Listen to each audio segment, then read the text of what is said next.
Hello friends, how's your heart? Dimanapun kalian berada, saya percaya Tuhan ada bersama dengan kalian. Dan seperti lagu worship tadi, I hope you really took time to worship Him, dan kita bisa sama-sama merenungkan the goodness of God in our lives. Kadang gampang sekali buat kita terbawa dalam keseharian kita, kesibukan kita, situasi dan hati kita yang sebenarnya gampang terombang-ambing. But the song says, His mercy never fails us. All our days, we are held in His hands. Dan inilah ucapan syukur saya buat pagi hari ini. Tidak terasa, sudah sampai di minggu ketiga di bulan Maret. Ya, if you are tuning in, kalian tahu bahwa di bulan ini kita membahas tentang kondisi hati. Ya, hello, how's your heart? In the first week from Pastor Mario, kita belajar tentang the attitude of gratitude. Kita mengucap syukur karena kasih Allah yang besar sampai Dia rela mati buat kita. Dan bagaimana pentingnya buat kita untuk terus grateful, bahkan dalam hal kecil walaupun pergumulan kita pada saat itu sangat besar dan berat.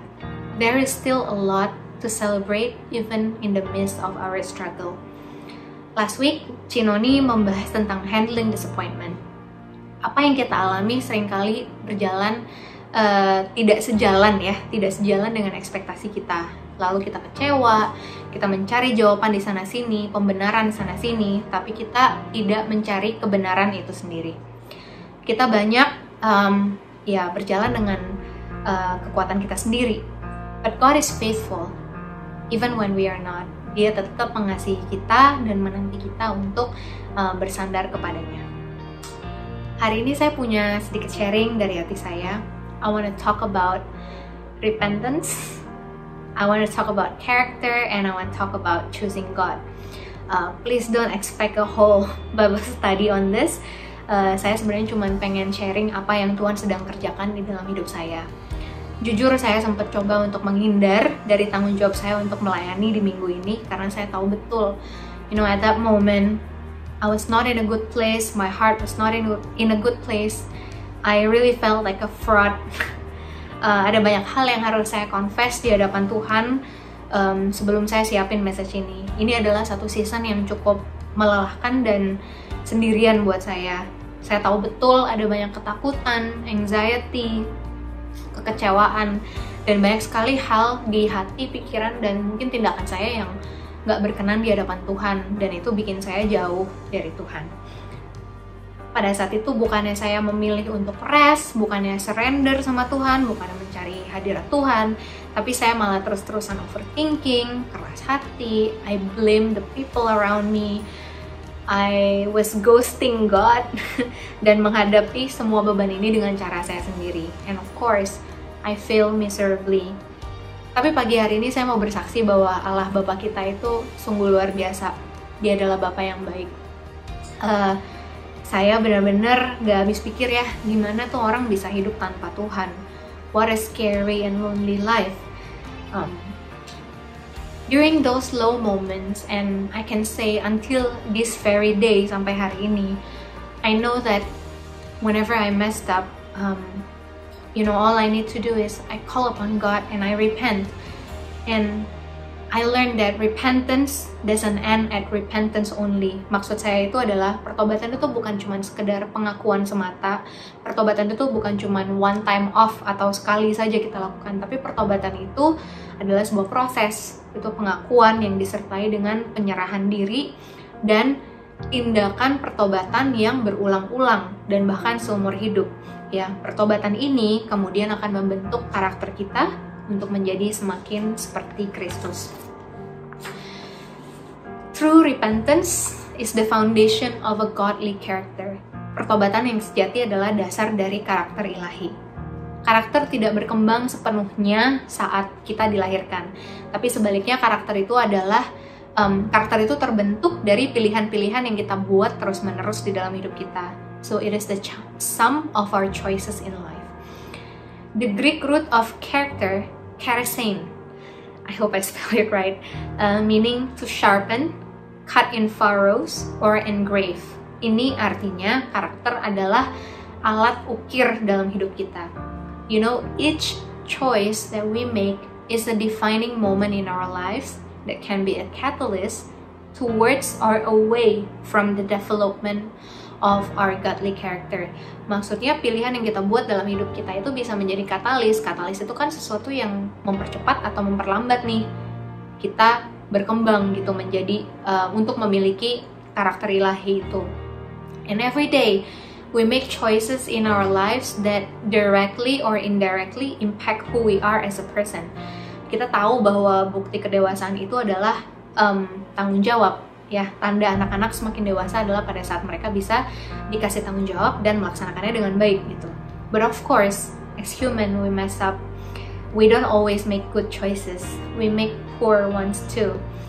And my poorest choices in life came when I made the most selfish choice, completely disregarding the future and the effects it has on my life and on the life of the people around me gitu. And that happens a lot in my season right now gitu. Pilihan yang terburuk dalam hidup saya terjadi ketika saya mengabaikan ya, ketika saya membuat keputusan yang egois ya dan mengabaikan konsekuensi di masa depan atau mengabaikan kenyataan bahwa efek dari pilihan itu tuh ngaruh loh buat orang-orang di sekitar kita. And you know what? When we are at the crossroad of our poor choices, we always have a choice. We let it define us negatively, or we run to God and ask God, God, who have you created me to be? So then I ask God, who have you created me to be? And for me, during those times, I know God was waiting for me. Saya merasa Tuhan itu gentleman banget gitu. Tuhan gak pernah memaksa saya untuk bangkit dan jalan sendirian. But He's close to me, especially in my valley. He wants me to cling on to Him. He wants me to remain in Him so that I remember who I was created to be. And again, I want to repeat this. True repentance is the foundation of a godly character. It is a direct result of abiding in Jesus instead of just being defined by right or wrong. In John 15 verse 5 says that when we abide in Him and He in us, we bear much fruit. And the fruit is divine, which is Jesus Himself, and not by the branches, us. Ya. Jadi pagi hari ini saya mau ajak kita untuk membaca firman di dalam Yohanes 15. Nanti di slide akan ditunjukkan dalam dua bahasa, tapi saya akan bacakan di dalam NIV version. So you can prepare your Bible and read it together with me. John 15 verse 1 to 8. I am the true vine, and my Father is the gardener. He cuts off every branch in me that bears no fruit, while every branch that does bear fruit, He prunes, so that it will be even more fruitful. You're already clean because of the word that I have spoken to you. Remain in me, as I also remain in you. No branch can bear fruit by itself. It must remain in the vine. Neither can you bear fruit unless you remain in me. I am the vine, you are the branches. If you remain in me and I in you, you will bear much fruit. And apart from me, you can do nothing. And if you do not remain in me, you are like a branch that is thrown away and withers. Such branches are picked up, thrown into the fire, and burned. If you remain in me and my words remain in you, ask whatever you wish, and it will be done for you. This is to my Father's glory, that you bear much fruit, showing yourself to be my disciples. And I'm not gonna go into details and do Bible study on this, but please do in your Connect community this week. Saya rasa ini bisa membuka banyak hal buat kita semua, because this is an amazing passage. You know, of the many pictures of relationship between God and His people, the vine and the branch picture emphasize complete dependence and the need for constant connection. Dari sekian banyak gambaran hubungan antara Tuhan dan umatnya, gambaran pokok anggur dan ranting ini menekankan ketergantungan penuh dan kebutuhan akan suatu hubungan yang konstan gitu. You know, the branch depends on the vine even more than the sheep depends on the shepherd, and the child depends on the father. Ranting bergantung pada pokok anggur itu lebih daripada sekedar domba sama gembalanya atau anak bergantung pada ayahnya. And in the context when Jesus spoke about this in John 15, he was about to depart from his disciple. Dia tuh hampir berpisah ya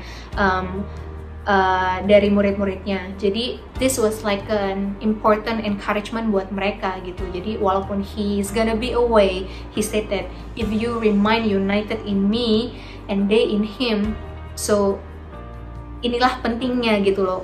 Saat dia pergi, we can continue to remain in him. And as true vine, God will do what is necessary to make sure the branches bear fruit. Sebagai pokok anggur, Tuhan itu akan melakukan apapun yang dibutuhkan gitu supaya ranting-rantingnya itu berbuah. So he will cut, he will prunes, he will cleanses, and he will continue to make effort to connect with us. And the one word that keeps repeating in this chapter is remain. Yeah, when our Lord says remain in me, stay connected with me, he is talking about our will.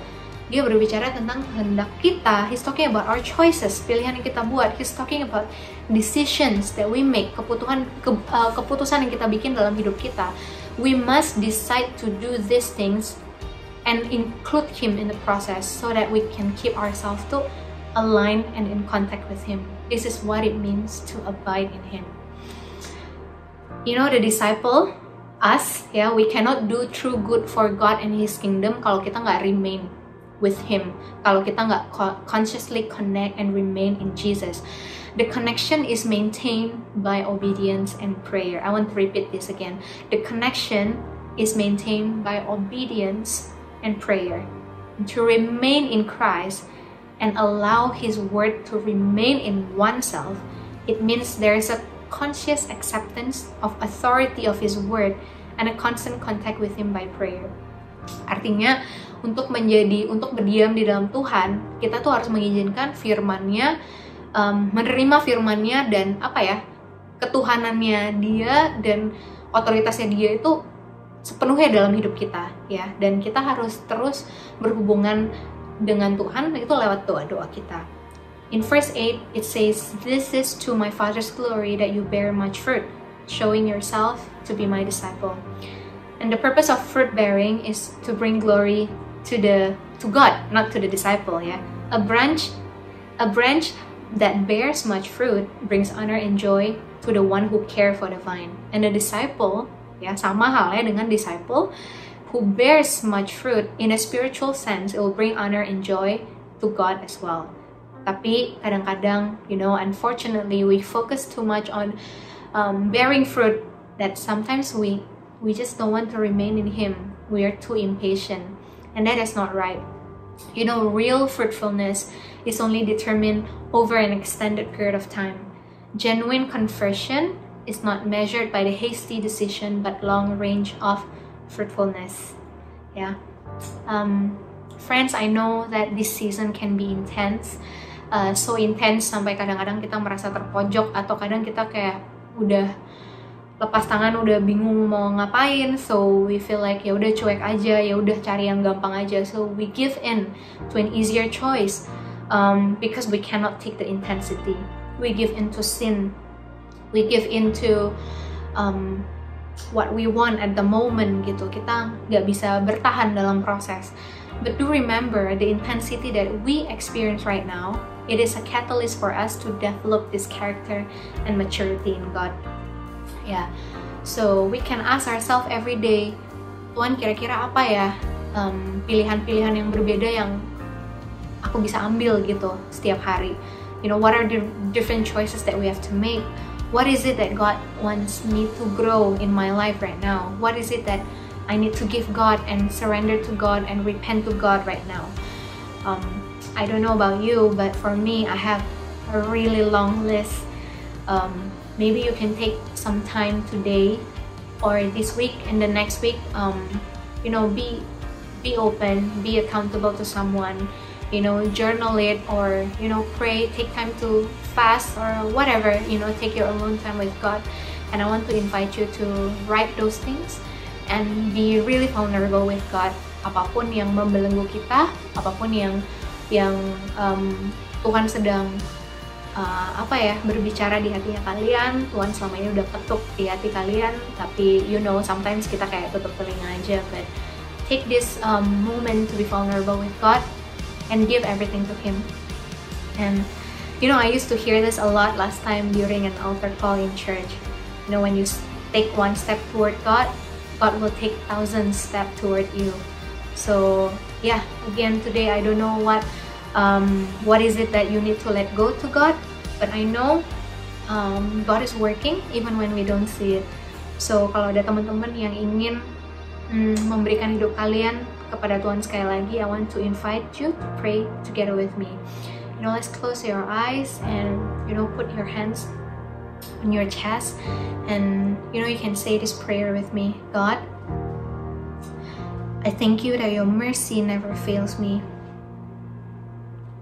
Today I come and surrender my life to you. I want to draw close to you. Today, help me to find a way to be close to you. I love you, Lord. Have your way in me. Amen. Friends, let's continue to worship together.